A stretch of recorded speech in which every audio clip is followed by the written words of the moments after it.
বিচার চাই, সংস্কার চাই, তারপর নির্বাচন চাই। আজকে দাঁড়িয়ে আছি জুলাই আগস্টের রক্তের উপর, আমরা দাঁড়িয়ে আছি ফ্যাসিস্টদের।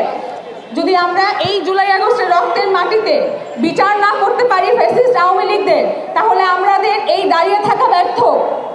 আমরা আন্তর্জাতিক, আমরা নিজেদের চোখে জুলাই দেখেছি, আমাদের সামনে জুলাই আহত এবং শহীদদের আর্তনাদ আমরা দেখতে পাচ্ছি। এত কিছু দেখার পরেও আমরা কি চাই আওয়ামী লীগ এবং আওয়ামী লীগের নিবন্ধন এবং আওয়ামী লীগ আরো এই মাটিতে থাকুক, বাংলার মাটিতে থাকুক? আমরা কি চাই? আন্তর্জাতিকভাবে হাসিনা যে গণহত্যা চালিয়েছে সেটার প্রমাণ হয়েছে এবং আন্তর্জাতিক ট্রাইব্যুনালে আমরা অন্তর্বর্তী সরকারকে বলে দিতে চাই যে আপনাদের আর কি প্রমাণ লাগবে আওয়ামী লীগ এবং হাসিনার বিচারের জন্য। আমরা আরো বলতে চাই